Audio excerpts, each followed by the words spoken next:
Hello folks, I'm Phil Hudock and I welcome you to Call to Decision Bible Study. Actually, I like being on the other side of the camera much more than being on this side, but fasten your seatbelts because I think you're in for quite a ride. Well, actually, we're going to start off with some videos. The first one is going to be by a man by the name of Lee Strobel. And Lee Strobel was the legal editor for the Chicago Tribune.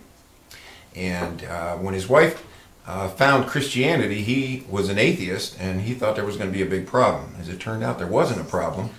And so he decided he actually needed to research Christianity and find out what it was all about. So we're going to look at that. And the particular book that he wrote that he made a video of is called A Case for a Creator. Fantastic video. We're going to see a part of that. And then we're going to look at some short video clips relating to evolution, the World Bank, and then I have some very important clips by a man you folks have probably heard of. His name is H.G. Wells, and he wrote a book called The Shape of Things to Come. He wrote a book called The New World Order. This is the video that we're going to see some clips from. And I've got a lot of books here, and all this is going to tie together in that there are those that hate Christianity. There are those that believe they are God. They plan to be God, to be as God. They're not going to be God. And a couple of things that I want you to think about as you watch these videos. Recently, the CDC, you'll see why this correlates to what you'll see from H.G. Wells, who was a Fabian socialist insider. He was a very smart man. Has a fatal flaw, though. And consider this article from May 16th, CDC, Center for Disease Control. It's called Social Media Preparedness 101, Zombie Apocalypse. And another article that is going to relate to this is from Scientific America, May 5th of this year. It's called Trust Me, I'm a Scientist. I'm a science teacher, and I think what you're going to find is very interesting. The Bible says only the truth will set you free, and we're to be wise as serpents. So if we do what the Bible commands us to do, it's not to be unawares. It's to know what's going on and to act accordingly. And so we'll be right back. Watch these videos.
I've always been a logical and curious kind of person. I mean, that's just my personality. I remember when I was little, my parents gave me an electric train for Christmas. And then a couple hours later, my dad finds me in the garage, and I'm throwing the locomotive against the cement floor, trying to break it open. He said, "What are you doing?" And I said, "Well, I'm just trying to figure out how it works." I mean, my parents, because of all the why questions I would ask, finally went out and said, "Here," and they bought me an encyclopedia and said, "Look, the answers are in there. Go look for them. Go find them yourself." I mean, that's just the way I was. And so I guess it's natural that I would become a journalist, because journalists are looking for facts. They're looking for evidence. They're looking for data. They're looking for something that they can publish in the paper and have confidence it is true.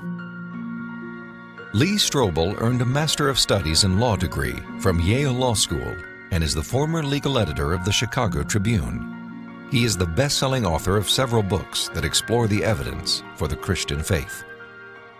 I guess given my curiosity, it's not surprising that when I was in high school, science was my favorite topic, because there the teachers actually encouraged me to cut open frogs and find out how things work, which I thought was great. When I was a teenager, I had this deep trust in science, and I think part of it was prompted by the fact that I grew up in post-Sputnik America, where Eisenhower encouraged all young people to delve into science so we could catch up with the Russians. So to me, science sort of represented the empirical, the hard facts, the things that could be proven experimentally, and that was sort of the way in which I looked at life. I thought people who had faith, people who believed in supernatural things like God, I saw that as a sign of weakness because, do you have any data to back that up? In the autumn of 1966, Strobel's interest in science led to a life-changing decision. I can take you back to the exact spot where I was sitting. It was in the third floor, overlooking the asphalt parking lot. I was in the second row, the third chair from the front, when my biology teacher recounted in great detail this experiment that had been conducted in the early 1950s at the University of Chicago.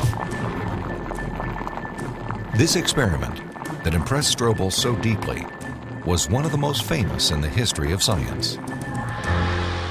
In 1953, Stanley Miller, a graduate chemistry student, tried to demonstrate how life first emerged on Earth. Miller attempted to reproduce the Earth's early atmosphere. He pumped hydrogen, methane, ammonia, and a small amount of water vapor into a maze of glassware.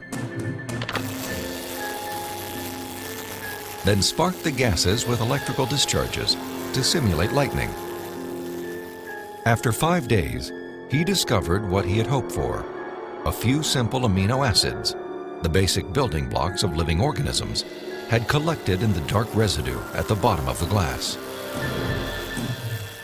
Many hailed Miller's experiment as proof that essential components of life could have formed in the oceans of the Earth billions of years ago. The philosophical implications of Miller's experiment were instantly obvious to me. And for me, it was a eureka moment because I heard this and I thought, wait a minute. If you can show scientifically that life can emerge without any outside assistance, if life can emerge just from naturalistic circumstances, then God was out of a job. From there, the acceptance of Darwinian evolution, and full-blown atheism for that matter, was pretty easy. Because if living organisms could emerge by themselves out of this primordial soup without the assistance of any kind of a god or supernatural intervention, then they certainly could develop naturally over the eons into more and more complex creatures, just as Charles Darwin theorized in his book On the Origin of Species.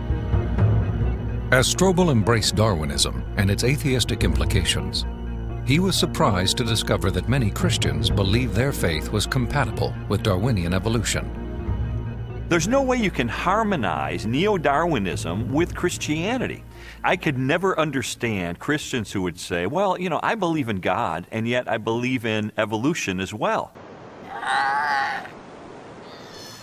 You see, Darwin's ideas about the development of life led to his theory that modern science now generally defines as an undirected process, completely devoid of any purpose or plan. Now, how could God direct an undirected process? How could God have purpose and a plan behind a system that has no plan and no purpose? It just does not make sense. Didn't make sense to me in 1966, and it doesn't make sense to me now. In 1972, Lee Strobel married Leslie Herdler. 5 years later, Leslie, an agnostic, became a Christian. And I thought, this is divorce. This is going to be the end of our marriage. But all the negative things I expected to happen in her as a result of her newfound faith, they didn't happen. And instead, I saw positive changes in her values and her character and the way she related to me and the children. And I thought, wait a minute, she is attributing this to God. And I don't believe God exists. And so that was the main thing that prompted me to say, maybe I need to really investigate this and get to the bottom of this and determine, is there really any rational way I could ever believe that this kind of a God really exists and really causes this kind of transformation in a human being? And so I decided to use my legal training and journalism training, my scientific curiosity, to systematically investigate, is there any credibility to the Christian faith? Because science had played such an instrumental role in his turn to atheism, Strobel embarked on an investigation of major discoveries in biology, chemistry, cosmology, and physics. His studies spanned more than 20 years and included interviews with scientists and scholars as he sought to determine for himself what these discoveries implied about the reality of a creator. Throughout his inquiry, one question remained constant. Does the evidence uncovered by contemporary science point us toward or away from the existence of God? Two-time Nobel Prize winner Linus Pauling once said that science should be the search for truth. And that's what I wanted to do. I didn't know where the evidence was ultimately going to take me, but I really did want to know the truth about God. And what I found shocked me and it stunned me.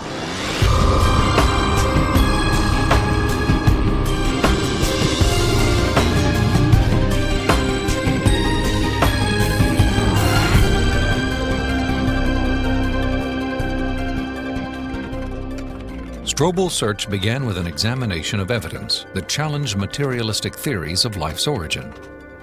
He discovered that this negative evidence contradicted the textbook explanations that had once convinced him the blind forces of evolution could account for the creation and diversity of life on Earth. A good example of negative evidence is the 1953 Origin of Life experiment by Stanley Miller, the one that helped lead me into atheism in the first place. As biologist Jonathan Wells explained to me, Miller's experiment has now been thoroughly discredited.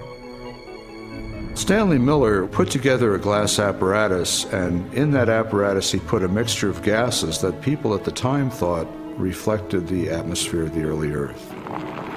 And those gases were methane, ammonia, hydrogen, and water vapor. But then the professional opinion of what was there on the early Earth changed. In the 60s, geochemists revised their hypothesis and decided that the hydrogen, being very light, would have escaped into outer space. The Earth's gravity isn't strong enough to hold it.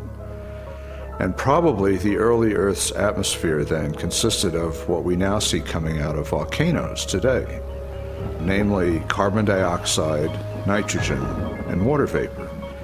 Well, if the early Earth's atmosphere consisted of those gases, then Stanley Miller's experiment would not work. In fact, he himself tried it with those gases, and he found that he couldn't produce any amino acids at all. So the experiment falls apart once you use a more realistic mixture of gases in the apparatus. Miller's test has been repeated many times using the correct atmospheric components. The results are always the same. The amino acids that generated so much enthusiasm in 1953 do not appear. Even if Miller's experiment were valid, you're still light years away from making life. It comes down to this. No matter how many molecules you can produce with early Earth conditions, plausible conditions, you're still nowhere near producing a living cell. And here's how I know. If I take a sterile test tube and I put in it a little bit of fluid with just the right salts, just the right balance of acidity and alkalinity, just the right temperature, the perfect solution for a living cell, and I put in it one living cell. This cell is alive. It has everything it needs for life. Now I take a sterile needle and I poke that cell, and all its stuff leaks out into this test tube. You have in this nice little test tube all the molecules you need for a living cell. Not just the pieces of the molecules, but the molecules themselves. And you cannot make a living cell out of them. You can't put Humpty Dumpty back together again. So what makes you think that a few amino acids dissolved in the ocean are going to give you a living cell? It's totally unrealistic. Stanley Miller's experiment was not the only unsuccessful attempt to explain how life originated. Beginning with Russian chemist Alexander Oparin's work in the 1920s, theorists have also proposed chance, chemical attraction, and biological seeding from outer space as possible answers. Each has failed to account for how non-living chemicals could have arranged themselves into the most basic components of the first living cell. Strobel's research ultimately led him to conclude that materialistic explanations for the origin of life were deeply flawed. And his examination of negative evidence did not end with the question of first life. He also learned of weaknesses in the most celebrated icon of Darwinian evolution. In Darwin's book on the origin of species, there's only one illustration. It's called the Tree of Life. Darwin used it to explain how every species of animal and plant that ever existed on Earth had evolved from the same common ancestor through small, gradual steps over enormous periods of time. Even though Darwin's Tree of Life is included in virtually every biology textbook published over the last half century, contrary to what we've been told, there is no conclusive evidence of the common origin of all life.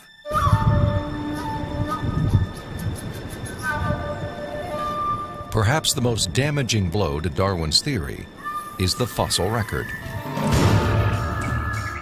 If all living organisms have descended from the same primitive life form, then the rock strata of the Earth should be filled with the fossilized remains of animals that were once part of a great evolutionary chain.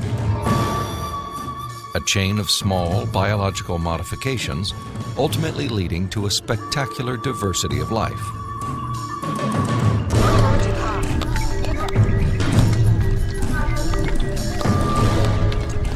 Yet, after 2 centuries of research, highlighted by excavations in southern China, the multitude of transitional experiments, or missing links, that should exist are conspicuous only by their absence. The most graphic example of this void in the fossil record is a geological era known as the Cambrian explosion. The branching tree pattern of Darwin's theory is actually not seen anywhere in the fossil record unless we impose it with our own minds. So the Cambrian explosion is the most dramatic refutation of the Tree of Life. The Cambrian explosion of life was a dramatic episode in geological history. Usually dated at about 530 million years ago, the exquisitely preserved Cambrian fossils reveal that the body plans for virtually every major animal phyla appeared, not gradually and slowly as Darwin had speculated, but instead with astonishing suddenness. If we imagine the whole history of life on Earth taking place in one 24-hour period, the current standard estimates for the origin of life put it at about 3.8 billion years ago, let's say 4 billion. So if we start the clock then, our 24-hour clock, 6 hours, nothing but these simple single-celled organisms appear, the same sort that we saw in the beginning. 12 hours, same thing. 18 hours, same thing. 3/4 of the day has passed, and all we have are these simple single-celled organisms. Then at about the 21st hour, in the space of about 2 minutes, boom, most of the major animal forms appear in the form that they currently have in the present. And many of them persist to the present, and we have them with us today. Less than 2 minutes out of a 24-hour period. That's how sudden the Cambrian explosion was. In a geological instant, the animal kingdom leaped from small, relatively simple organisms to extraordinary creatures with spinal cords, compound eyes, and articulated limbs. The record of this explosion of life looks nothing like Darwin's slowly branching tree. Darwin's theory is that there's a tree of life, where you have one organism diverging into many other organisms and big differences appearing at the top. What we really see is from here up. This does not exist in the fossil record. If I were using a botanical illustration, it would be a lawn with separate blades of grass sprouting independently of each other. And those would be the phyla. Now, within each phylum, there is subsequent diversification, but even there, I don't see the branches connecting that would make them a tree of life. As scientists, it's not our job to force the evidence into a theory that just doesn't fit it. And so I have absolutely no desire or reason to uphold Darwin's theory at this point. I think what we're seeing today is a series of scientific discoveries that are opening the eyes of more and more scientists to say, wait a minute, I can no longer believe that pure naturalistic processes can account for the origin and diversity of life. There must be something else here. The challenges to Darwinian theory have led more than 600 scientists with PhDs from major universities throughout the world to sign a document titled A Scientific Dissent from Darwinism. It reads in part, "We are skeptical of the claims for the ability of random mutation and natural selection to account for the complexity of life." These are scientists with PhDs from Stanford and Berkeley and University of Chicago and Cambridge, major universities, who've looked hard and fast at the evidence and have walked away saying, I am not convinced. Maybe there's another explanation. Personally, the negative evidence forced me to conclude that Darwinism would require a blind leap of faith that I just had no good reason to make. Strobel's rejection of Darwinism and materialistic science was also based on the large body of positive evidence for intelligent design. Evidence he first confronted in the science of cosmology, which explores the origin of the universe.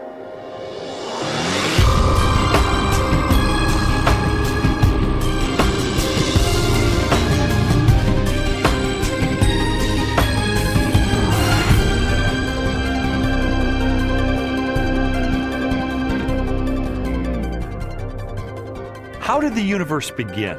What is its source?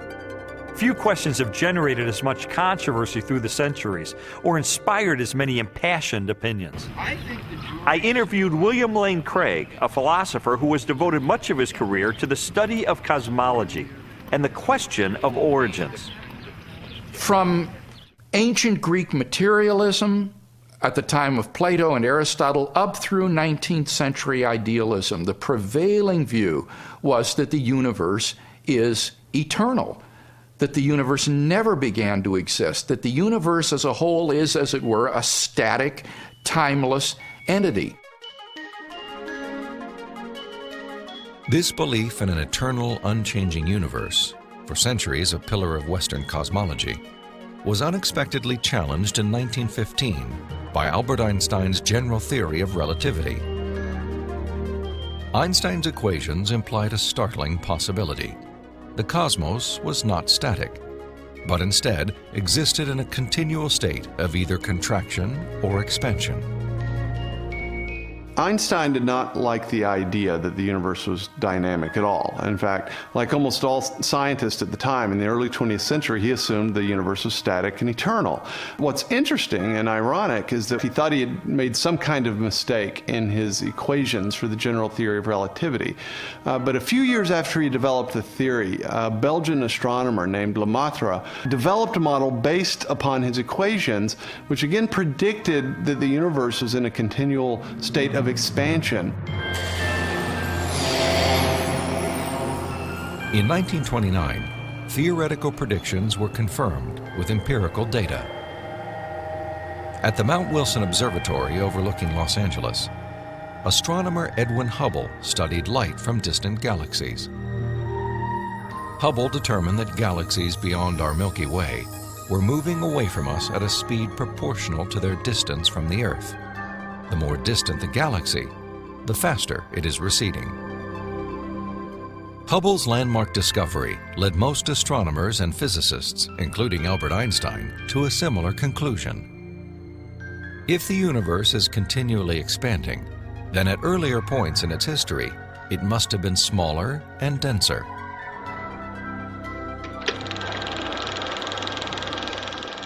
I think a good way to visualize this is to imagine that the history of the universe has somehow been photographed and made into a movie that we could play on a projector. As the projector runs forward, we watch the universe as it continually expands. But if the projector were to be stopped and were switched into reverse to make the movie run backward, then instead of watching the galaxies move farther and farther apart from each other, we'd see them draw closer and closer together. As you trace this expansion back in time, the universe grows denser and denser and denser until finally the entire known universe is contracted down to a state of infinite density, which marked the beginning of the universe. At this point, which cosmologists call the singularity, all matter and energy, physical space and time themselves came into being. This literally represents the origin of the universe from nothing. So the startling implication of Hubble's discovery was the temporal finitude of the universe, that the universe had an absolute beginning at some point in the finite past. During the second half of the 20th century, other discoveries also pointed to a universe with a beginning. These images of the cosmic microwave background radiation document what most scientists now believe is the remnant heat generated during the universe's early history. Background radiation is found throughout the cosmos and indicates its expansion from a sudden, perhaps violent moment in time. This evidence for a finite universe has reaffirmed the conclusion of an ancient philosophical deduction. It is called the Kalam cosmological argument. The Kalam argument is deceptively simple in its formulation. It consists of basically three steps. Premise one is that whatever begins to exist has a cause. Something cannot come into being uncaused out of absolutely nothing. Premise two is that the universe began to exist. And the remarkable development that has occurred is that for the first time, we now have solid scientific evidence for the truth of that second premise, that the universe began to exist. And from those two premises, it follows logically, therefore, the universe has a cause of its existence. Whatever begins to exist has a cause. The universe began to exist, therefore the universe has a cause of its existence. And that points to a reality beyond the universe, a transcendent reality beyond space and time, and therefore non-physical and immaterial, which created the universe out of nothing and brought it into being. The implications of a finite universe, coupled with other discoveries of modern cosmology, have led many scientists to unmistakably theological conclusions.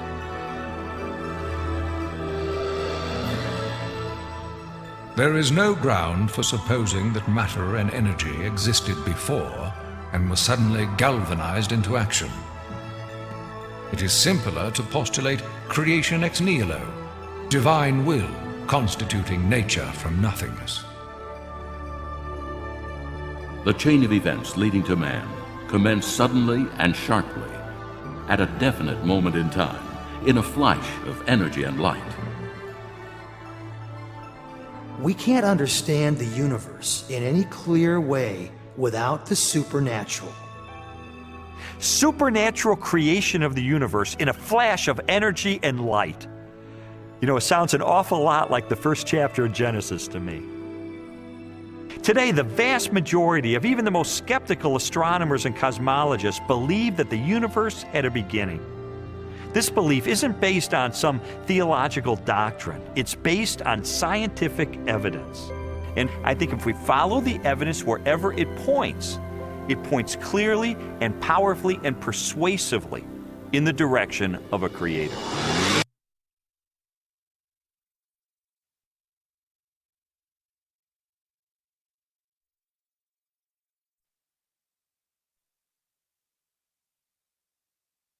He was puzzled by the differences between similar animals from island to island. What led one species of giant tortoise to develop a shell that resembles a saddle and a long neck?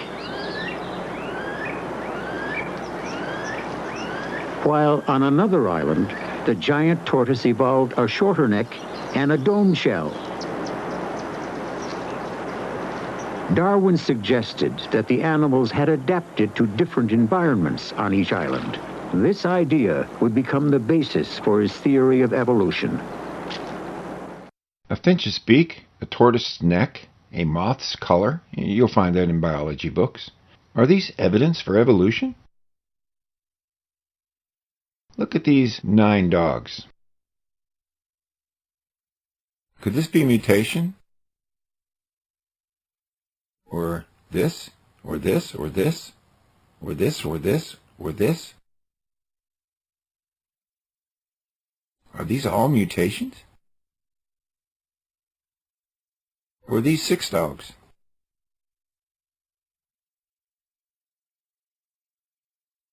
Are they mutations? They look quite different. If a moth with a different color can be a mutation and proof of evolution, the Saarloos wolf dog carries more gray wolf DNA than any other breed.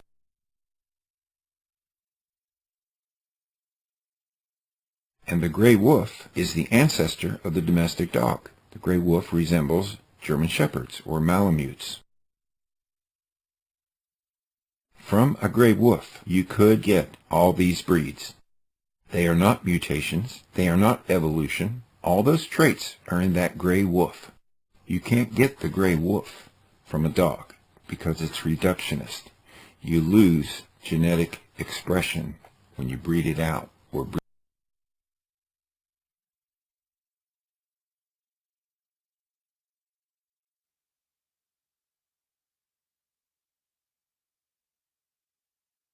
Only recently have dogs been mutated rather than domesticated. Genetically engineered extramuscular dogs created by Chinese scientists. Researchers hope to go on to create dogs that have human diseases like Parkinson's and muscular dystrophy. Chinese scientists have created genetically engineered extramuscular dogs after editing the genes of the animals for the first time. This is a mutation.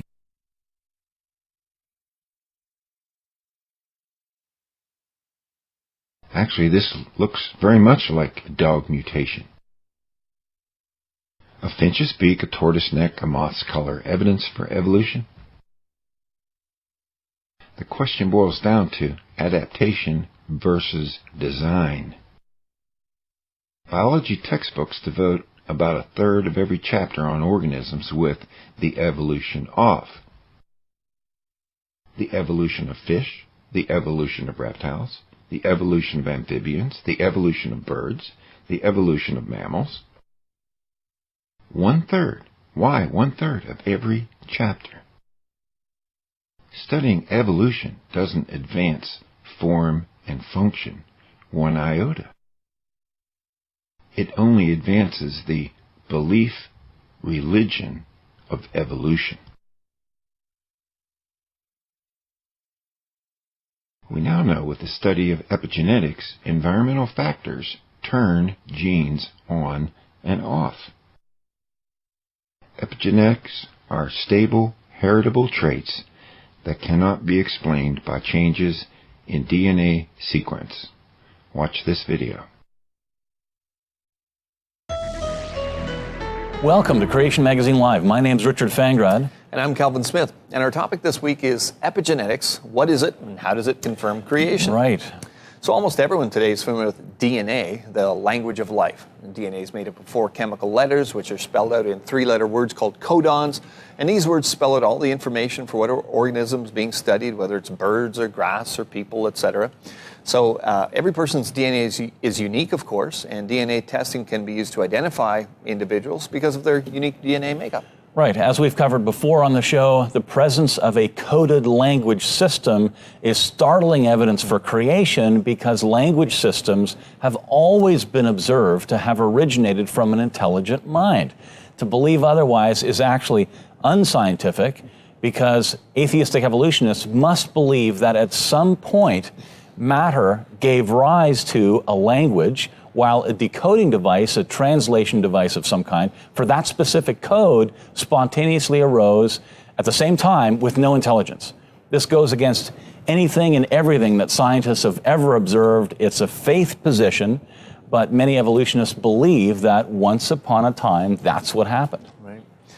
And, well, things have even gotten more unbelievable for materialists since DNA was discovered. Right. Back in 2005, a group of researchers published a landmark study on a question that's been long puzzling geneticists. Why aren't identical twins identical? Yeah. Considering that they have the same DNA sequence in each of their cells, it seems a bit strange that they might possess significant numbers of physical differences, Yep. such as different fingerprints, different susceptibilities to disease. And so this raises the question, if two people can have identical DNA sequences and yet be so different, is there more to our genetic blueprint than just DNA? And the answer, of course, is an emphatic yes. Yes, yeah. Many people are familiar with DNA, but fewer are aware that the DNA code itself is governed by another code, a code known as the epigenetic code. This code is so significant that one science writer said that genes, so stretches of DNA, are little more than puppets, is the way it was described. Whereas the enzymes controlling this other code are really the master puppeteers, is the terminology that he used. So what have researchers found? Put simply, identical twins possess the same DNA code, but different epigenetic codes. Right. They found that the epigenetic codes of identical twins, though indistinguishable during their early years of life, can diverge markedly as they age. Also, epigenetic differences were greater in identical twins that lived apart and that had, of course, different lifestyles. Well, if you just tuned in this week, we're talking about epigenetics. What is it and how does it confirm creation? Right. Scientists at Duke University recently managed to radically alter a group of mice without altering one letter of their DNA.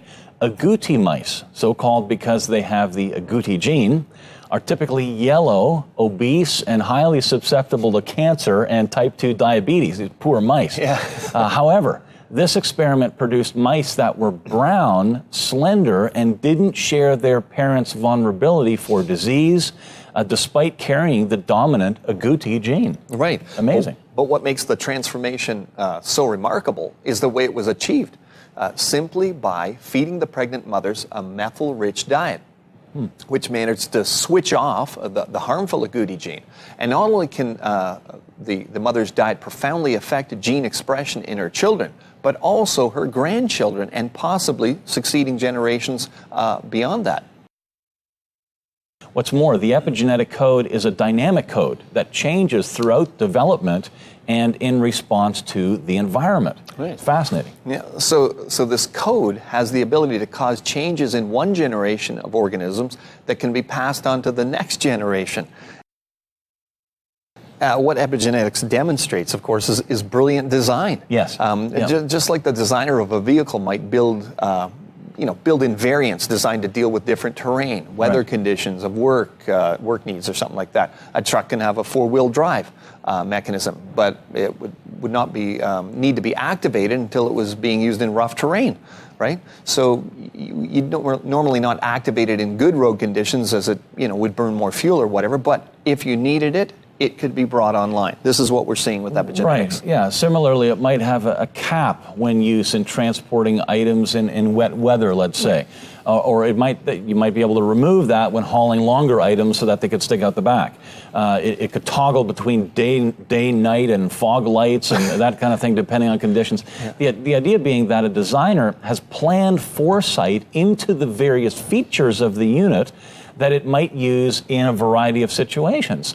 And this is the same kind of design variation that scientists are observing in living things, except to a degree that would put our most brilliant designs and engineers to absolute shame.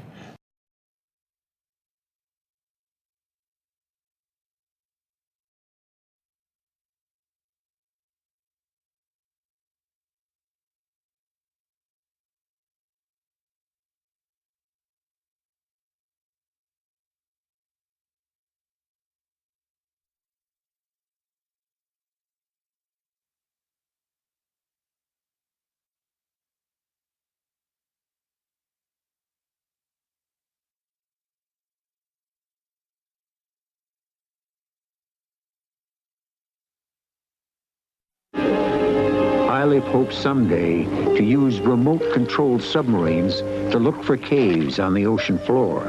Perhaps then he can resolve an intriguing paradox of evolution.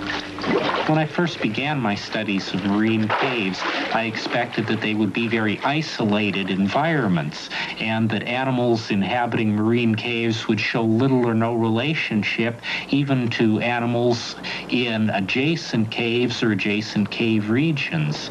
But I've found the opposite to be true. I've found very close relationships between cave faunas in even distant parts of the planet. Charles Darwin wondered why life on nearby islands evolved in different ways. Tom Iliff wonders why life on distant islands appears to be the same. Now, a little information on H.G. Wells and Aldous Huxley, two avowed atheists, haters of Christianity, promoters of evolution, and lovers of the New World Order, a brave new world. And by the way, H.G. Wells co-authored a book on biology with Aldous Huxley's brother, Julian Huxley. The reason being that H.G. Wells said the best way to kill Christianity is through the teaching of biology, specifically evolution. The following selected clips are from the 1936 H.G. Wells movie, Things to Come.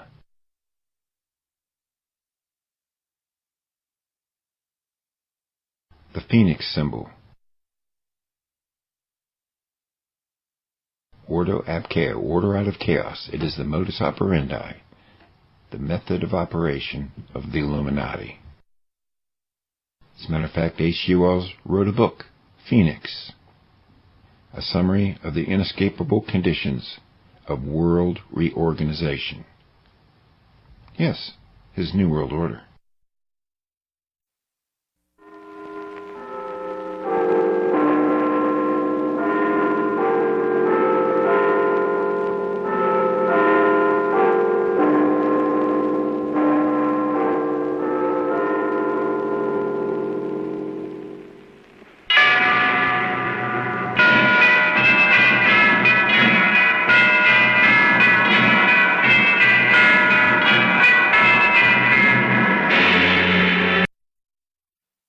In this video clip, watch for the means to their ends and the symbolism that they use to communicate with each other. In the next few scenes, notice the disconnect of portrayed Christians as to what are surely things to come.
While watching the clips that follow, consider the following CDC Center of Disease Control post.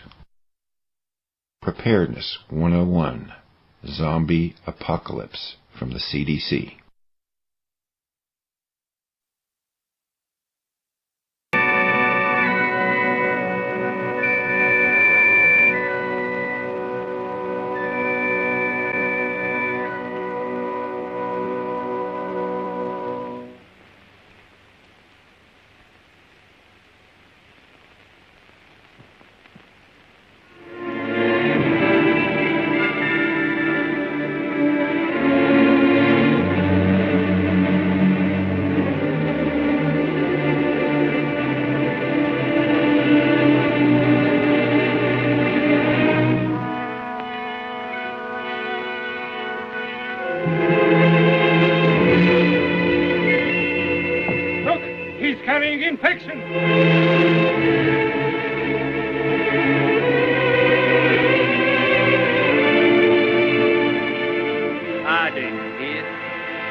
No more left, Father.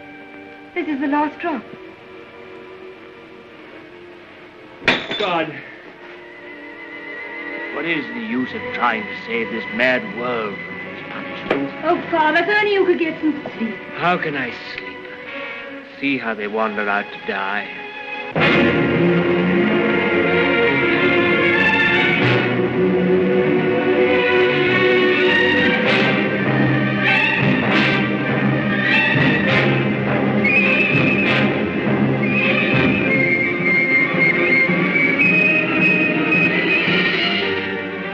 Why don't you shoot them? It's their lives or ours. Let's get guards and make a court.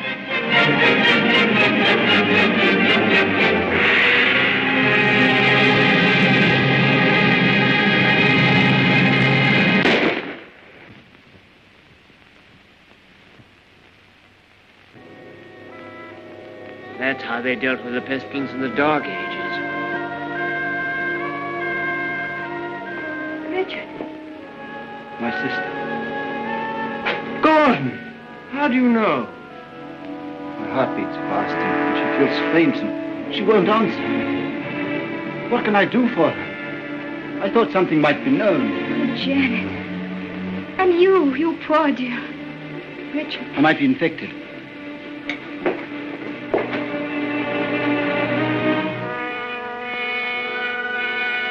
Is there nothing to make her comfortable?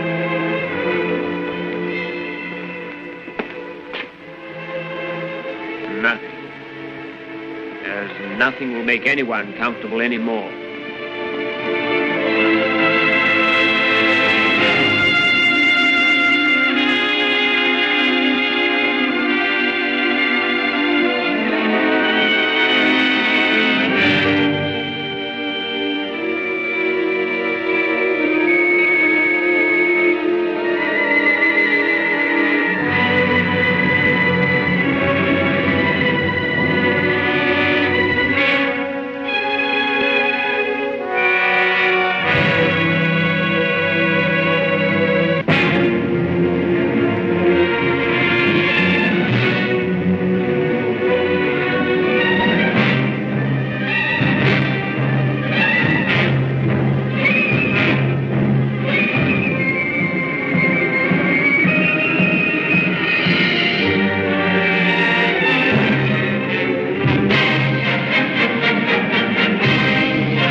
Shoot, I tell you, shoot!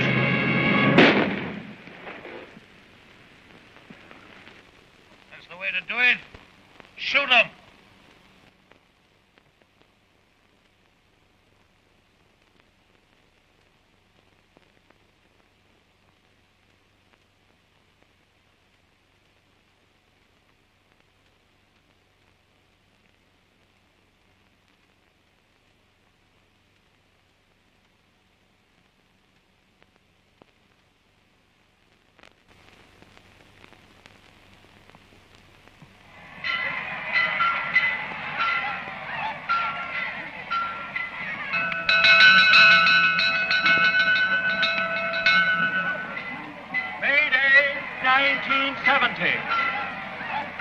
pestilence has ceased.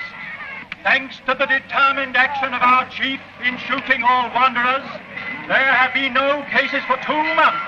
The pestilence has been conquered. The chief is preparing to resume hostilities against the hill people with the utmost vigor. Soon we shall have victory and peace. All is well. God save the chief.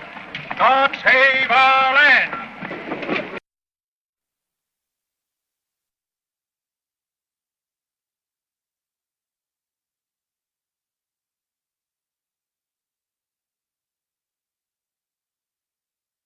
Here comes the Wings over the New World Order to save the world from wars and pestilence. All right, a plane once more.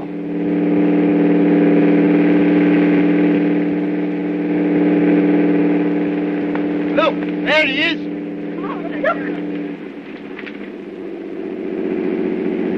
He's shutting off. He's coming down. What's the meaning of this? They got airplanes before us, and you told me we couldn't fly anymore. While we've been fumbling, they've been active. Here, some of you, you and you, find out who this is and what it means. There's only one man in it. Hold him. Somewhere they can still make new machines. I didn't dream it was still possible. Yes, but who is this man? How does he dare come here? Fetch him to the town hall, guard his machine, and bring him to me there.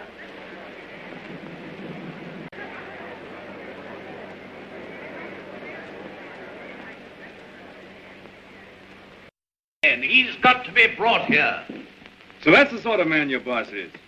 Not an unusual type. Everywhere we find these little semi-military upstarts robbing and fighting. That's what endless warfare has led to. Brigandage. What else could happen? But we, who are all that are left of the old engineers and mechanics, have pledged ourselves to salvage the world. We have the airways, all that's left of them. We have the seas. And we have ideas in common. The brotherhood of efficiency. The Freemasonry of science. We're the last trustees of civilization when everything else has failed. I've been waiting for this. I'm yours to command. Not mine. Not mine. No more bosses. Civilization's to command. Tell him he'll have to come. He won't come on foot. Well, we'll have to carry him. I don't know what'll happen to me, sir, if you don't come.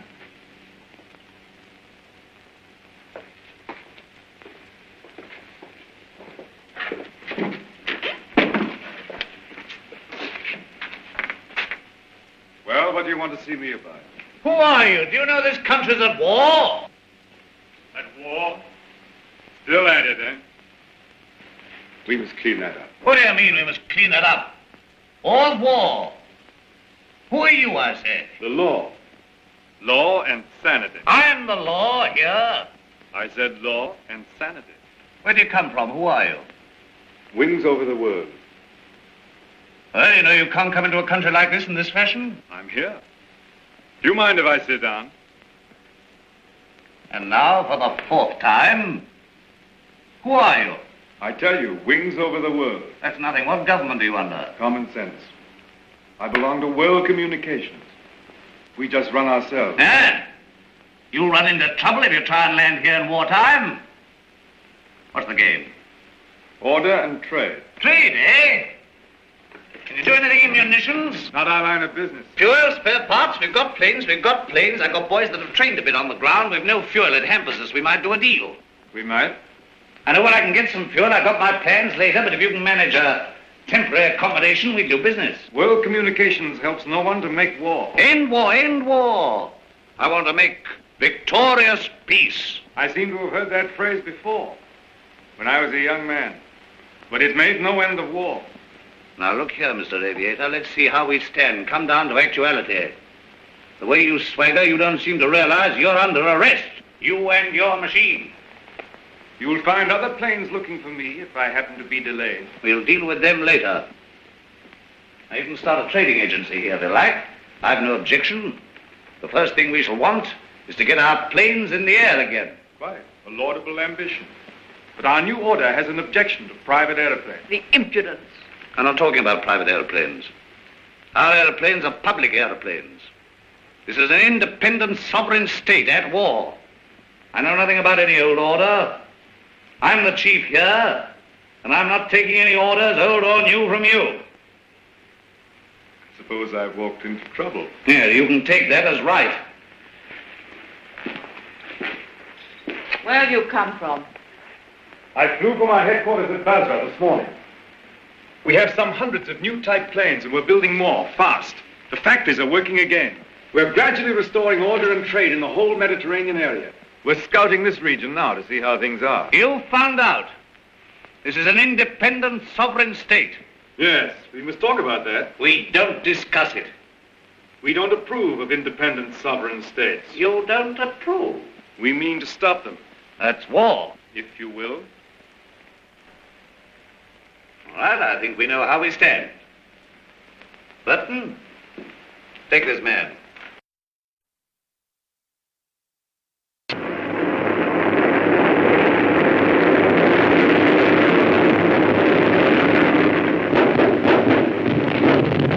You won't get out of this. You? Don't you see we're beaten? Shoot them! What are you all doing? Why don't you move? I never did you any harm. I saved your father and I saved you. Couldn't you call up your man there to stop this? I won't have it like this. What's happening? Everything's swimming. Shoot! Shoot! We never shot enough yet! We never shot enough! We spared them, now they've got us. Oh, why should I be beaten like this? Shoot! Shoot! Shoot! Shoot!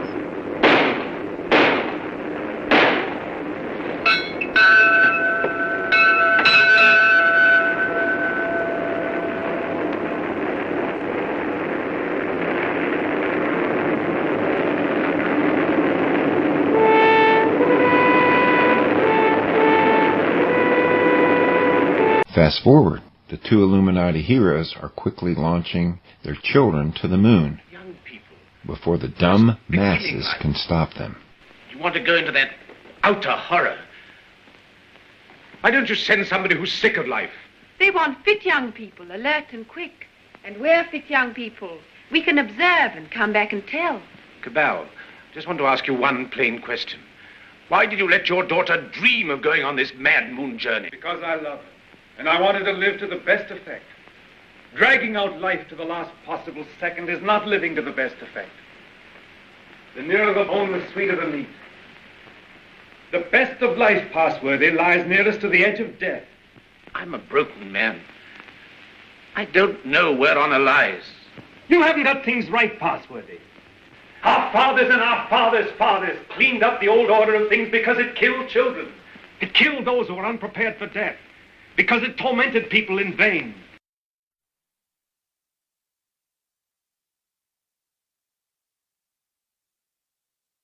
Because it outraged human pride and dignity. Because it was an ugly spectacle of waste.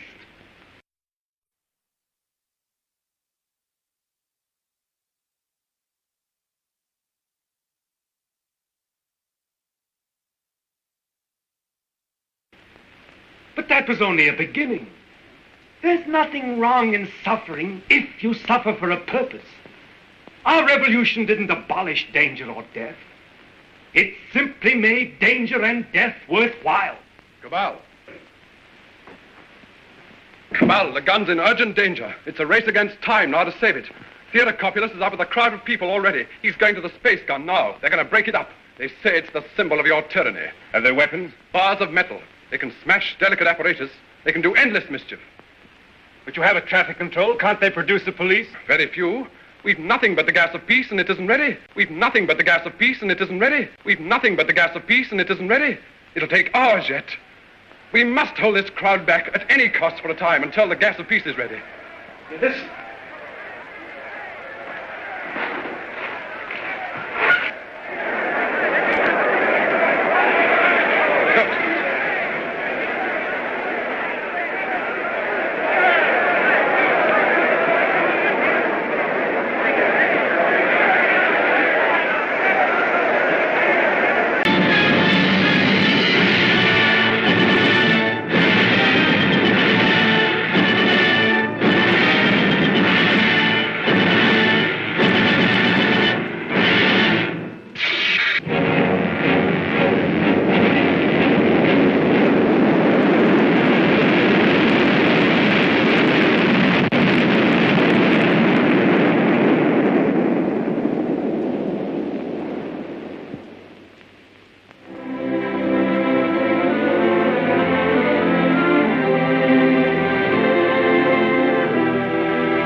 that faint gleam of light. I feel that what we've done is monstrous. What they've done is magnificent. Will they come back? Yes, and go again and again, till the landing is made and the moon is conquered. This is only a beginning. But if they don't come back, my son and your daughter, what of that, Cabal? Then presently others will go. Oh, God, is there never to be any age of happiness? Is there never to be any rest?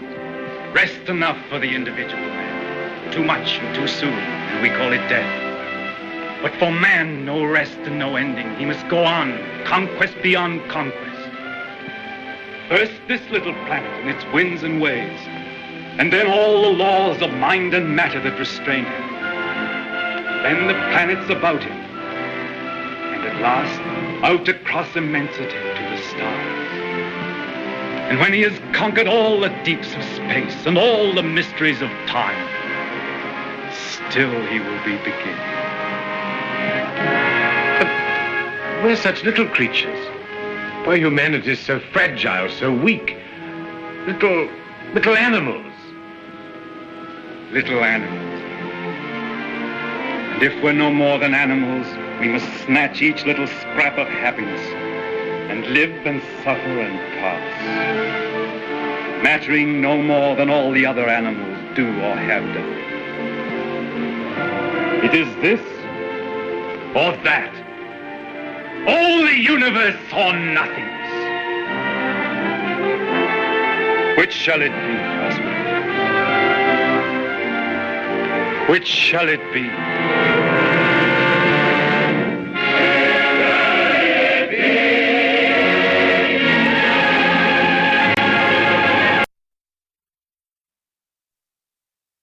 Did H.G. Wells have an agenda in this War of the Worlds scene?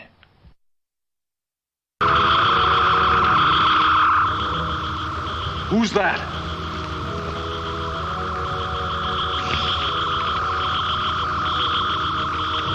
What's he think he's doing?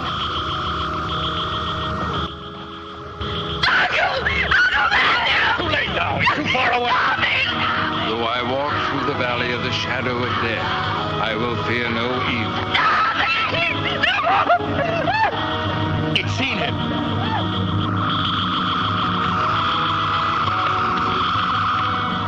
Thou anointest my head with oil, my cup runneth over.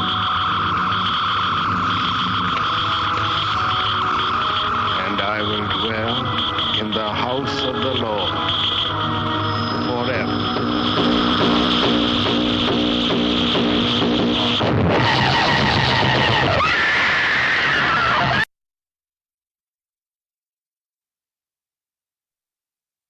World Bank, do they really care about the environment? Nowhere else on Earth does such richness and diversity of life exist.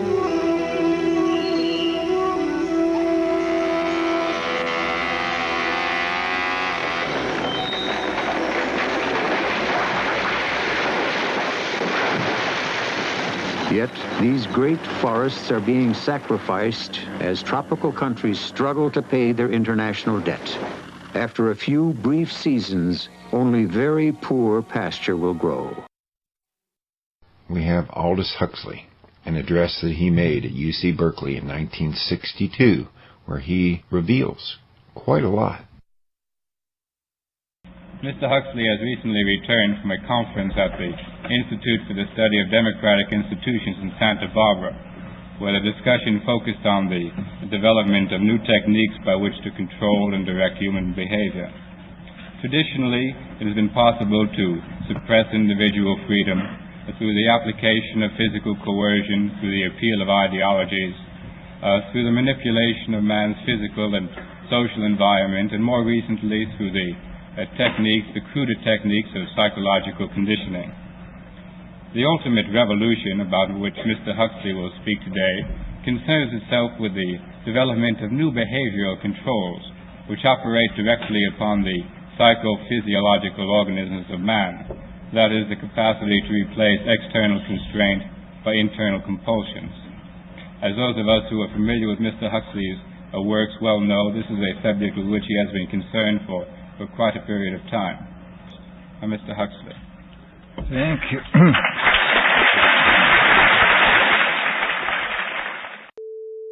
At Santa Barbara, we were talking about technology in general and the effects it's likely to have on society and the problems related to technological transplanting of technology into underdeveloped countries. Well, now, in regard to this problem of the ultimate revolution, this has been very well summed up by the moderator. In the past, we can say that all revolutions have essentially aimed at changing the environment in order to change the individual. I mean, there's been the political revolution, the economic revolution, in the time of the Reformation, the religious revolution. All these aimed, as I say, not directly at the human being, but at his surroundings, so that by modifying the surroundings you did achieve, at one remove, an effect upon the human being. Today, we are faced, I think, with the approach of what may be called the ultimate revolution, the final revolution, where man can act directly on the mind-body of his fellows. Well, needless to say, some kind of direct action on human mind-bodies has been going on since the beginning of time. But this has generally been of a violent nature. The techniques of terrorism have been known from time immemorial, and people have employed them with more or less ingenuity, sometimes with the utmost crudity, sometimes with a good deal of skill acquired by a process of trial and error, finding out what the best ways of using torture, imprisonment, constraints of various kinds. But as I think it was Metternich said many years ago, you can do everything with bayonets except sit on them. That if you are going to control any population for any length of time, you must have some measure of consent. It's exceedingly difficult to see how pure terrorism can function indefinitely. It can function for a fairly long time, but I think sooner or later you have to bring in an element of persuasion, an element of getting people to consent to what is happening to them. Well, it seems to me that the nature of the ultimate revolution with which we are now faced is precisely this, that we are in process of developing a whole series of techniques which will enable the controlling oligarchy, who have always existed and presumably always will exist, to get people actually to love their servitude. This is seems to me the ultimate in malevolent revolution, shall we say. And this is a problem which has interested me for many years, and about which I wrote 30 years ago a fable, The Brave New World, which is essentially the account of a society making use of all the devices at that time available, and some of the devices which I imagined to be possible, making use of them in order to, first of all, to standardize the population, to iron out inconvenient human differences, to create, so to say, mass-produced models of human beings arranged in some kind of a scientific caste system.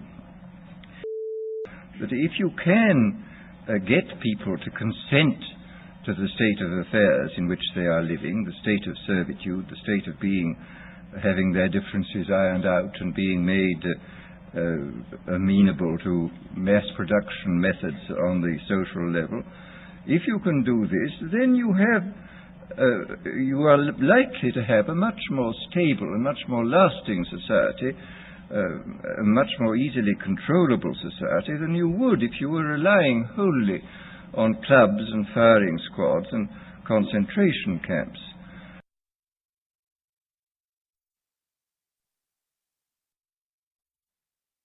This is the end of part 1 of Case for Creation, originally done in 2011. At this point, I want to show a little trailer of the movie A Case for Christ, which is actually a movie about Lee Strobel. You saw his documentary, A Case for Creation. But this is about his life, and this is a movie that came out recently, this past year. I suggest that you see it. Well worth seeing. God bless. If somebody wanted to do an investigation into Christianity, where would you start?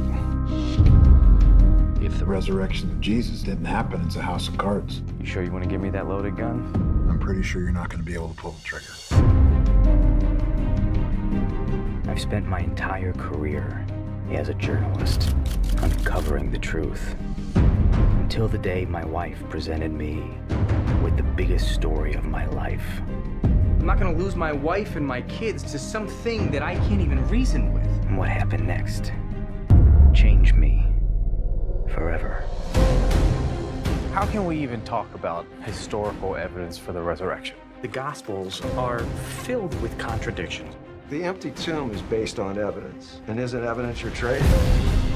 We all bet our lives on something. The question is, what's it going to be? As much as I would like to help out a fellow skeptic, what you're proposing is impossible. Could Jesus survive being spiked to the cross? There is no evidence of anyone ever surviving a full Roman crucifixion. Just because I write something down and I bury it in the dirt, that doesn't make it true. What I felt was something more real than anything I've ever felt in my life. I'm praying for you. Do you really want to know the truth, or is your mind already made up? Stop blaming me and the church and God, and do your job.